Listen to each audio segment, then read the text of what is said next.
Praise the Lord. கிறிஸ்துவுக்குள் மிகவும் பிரியமானவர்களே, உங்கள் அனைவருக்கும் இயேசு கிறிஸ்துவின் இனிய நாமத்தில் என்னுடைய அன்பின் வாழ்த்துக்கள். இந்த ஓய்வு நாள் காலை வேளையில் சற்று நேர தியானத்திற்காக ஒரு வேத பகுதி வாசிப்போம். அப்போஸ்தலருடைய நடபடிகள் 7ஆம் அதிகாரம், அதனுடைய 54, 55, 56 வசனங்கள். இவைகளை அவர்கள் கேட்டபொழுது மூர்க்கமடைந்து அவனை பார்த்து பல்லை கடித்தார்கள்.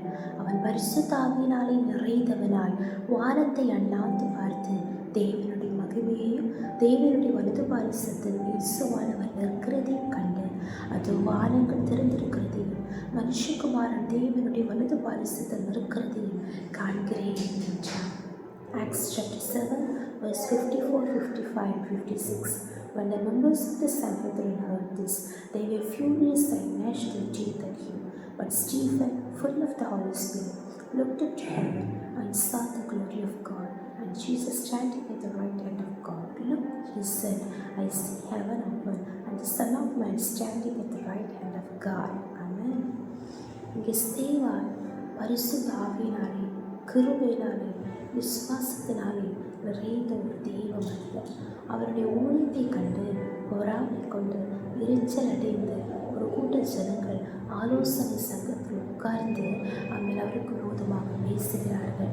அவர்கள் பேசும்போதே அவருடைய முகம் தெய்வ தூதனுடைய முகம் போல் இருக்க கண்டார்கள். ஆனாலும் மறுபடியும் அவர்கள் குற்றப்படுத்துகிறார்கள். அந்த நேரத்தில் ஸ்தேவான் இந்த அதிகாரம் அதனுடைய முதல் பகுதியிலிருந்து அவர் கொஞ்சம் சத்தியங்களை அவர்களிடத்தில் பகிர்ந்து கொள்கிறார். ஆமென். அந்த நேரத்திலே ஸ்தோத்திரம். ஸ்தேவான் இவைகளை சொல்லும்போது இவைகளை கேட்ட ஆலோசனை சங்கத்தில் உட்கார்ந்திருந்த அனைவரும் மூர்க்கமடைந்தார்கள். அவனை பார்த்து பல்லை கடித்தார்கள். பிரியமானவர்களே, இந்த நாட்களிலே நாம் உலகம் போகிற வழியிலே நாம் போகும்போது உலகத்தின் ஆலோசனை சங்கத்தில் உட்கார்ந்திருக்கிறவர்களின் அதே ஆலோசனையை நாம் செய்யும்போது ஹல்லேலூயா, எல்லாருக்கும் ஸ்தோத்திரம் நம்மேல் விருப்பமாக இருக்கும். எல்லாரும் நமக்கு சந்தோஷப்படுவார்கள், எல்லாரும் நம் கூட இருப்பார்கள். ஹல்லேலூயா. ஆனால் துன்மார்க்கருடைய ஆலோசனை இப்படி நடவாமலும் என்று வசனம் இருக்கிறது. எந்த ஆலோசனை சங்கத்தில் உட்கார்ந்து இருக்கிறவர்கள் ஆனாலும் தேவனுடைய ஆலோசனைக்கும் தேவனுடைய சித்தத்திற்கு மாறாக நம்ம செயல்படும் போது நிச்சயமாகவே சில போராட்டங்கள் ஸ்தோத்திரம் மாறாக நாம் செயல்பட்டால் எல்லாரும் நம்மை பார்த்து புகழ்வார்கள். ஆனால் இங்கே பாருங்கள், இந்த ஸ்தேவான் தனி மனிதனாக நிற்கிறார். அவரோடு கூட அவருக்கு பட்சமாக பேச யாருமே இல்லை. ஆனாலும் அவர் அந்த ஆலோசனை சங்கத்தின் மத்தியிலே உண்மையான தேவனுடைய ஆலோசனையை வெளிப்படுத்துகிறார், சத்தியத்தை வெளிப்படுத்துகிறார். உடனே இந்த ஜனங்கள் அனைவரும் அவரிடத்தில் மூர்க்கமடைந்தார்கள். அவரை பார்த்து பல்லை கடித்தார்கள். எந்த ஒரு பயங்கரமான சூழ்நிலையிலையும் அவர் பரிசுத்த ஆவியினாலே நிறைந்தவராய் வானத்தை எண்ணாந்து பார்க்கிறார். Praise the Lord. ஆமென். அவர் ஊழியத்திற்கு வரும்போது பரிசுத்த ஆவியிலே நிரப்பப்பட்டவராக இருந்தார். ஆனால் அதே அனுபவம் இந்த பிரச்சனையின் மத்தியிலே, போராட்டத்தின் மத்தியிலே அவருடைய வாழ்க்கையில் இருந்தது. அதுதான் நமக்கும் அவசியமாக இருக்கிறது. இந்த உலகத்தில் போராட்டம் உண்டு, உபத்திரவம் உண்டு, பாடுகள் உண்டு. இது போலவே தேவனுடைய ஆலோசனைக்கு கீழ்ப்படிந்து நாம் வாழும்போது நீங்கள் மூர்க்கமடைவார்கள். போராட்டங்கள் வரும், காரணம் இல்லாமல் நம்மை பகைப்பார்கள். அந்த இடத்திலேயும் பரிசுத்த ஆவியினால் நிரப்பப்பட்டவர்களாய் பரலோகத்தை பார்க்கும்போது மற்றவர்கள் பார்க்கும்போது வானத்தை தான் பார்த்தார். ஆனால் வானத்தை அண்ணாந்து பார்க்கும்போது ஆலோசனை சங்கத்தில் உள்ளவர்களுக்கு எதுவும் தெரியாது. ஆனால் இங்கே பரிசுத்த ஆவியினாலே நிறைந்தவரால் அவர் வானத்தை அண்ணாந்து பார்க்கும்போது அவர் காண்கிறார், தேவனுடைய மகிமையை காண்கிறார். இந்த நாட்களிலே, இந்த பூமியிலே, இந்த உலகத்திலே நமக்கு போராட்டம் உண்டு. அதன் மத்தியிலே பரிசுத்த ஆவியினால் நிரப்பப்பட்டவர்களா தேவனுடைய மகிமையை காண எத்தனை பேர் வாஞ்சிக்கிறீங்க? நிச்சயமாகவே பரிசுத்த ஆவிக்கு இடம் கொடுங்க. தேவனுடைய சமூகத்தில் நம்ம ஒப்பு கொடுங்க.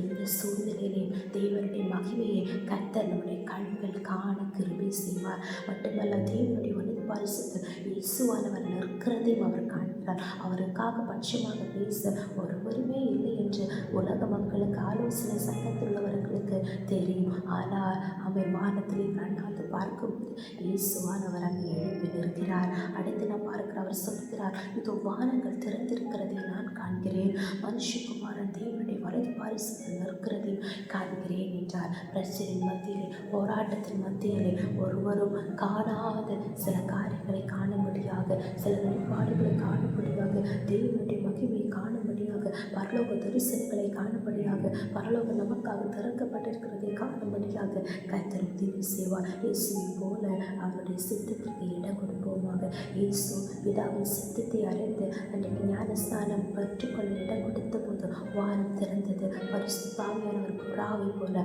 அவர் மேல் வந்து இறங்கினார். அதுபோலவே எந்த சூழ்நிலையிலும் இதுபோல ஸ்தேவான் நேரிட்டது போல, ஸ்தேவானுடைய வாழ்க்கையில் வந்தது போல உள்ள தேவனுடைய ஆலோசனைக்காக இருக்கும்போது எவ்வளவு போராட்டங்கள் வாழ்க்கையில் வந்தாலும் பரிசுத்த ஆவியினாலே நிறைந்தவர்களாய் ஸ்தோத்திரம் பரலோகத்தை நோக்கி பார்ப்போமாக. நிச்சயமாகவே தேவனுடைய மகிமையோ அவனே சுவாதவர் என்பது இருக்கிறது. ஸ்தேவான் கண்டது போல நமக்காக ஒருவர் உண்டு, எனக்காக வழக்காடுகிற ஒரு தேவன் உண்டு, எனக்காக நியாயம் செய்கிற நீதி செய்கிற ஒரு தேவன் உண்டு.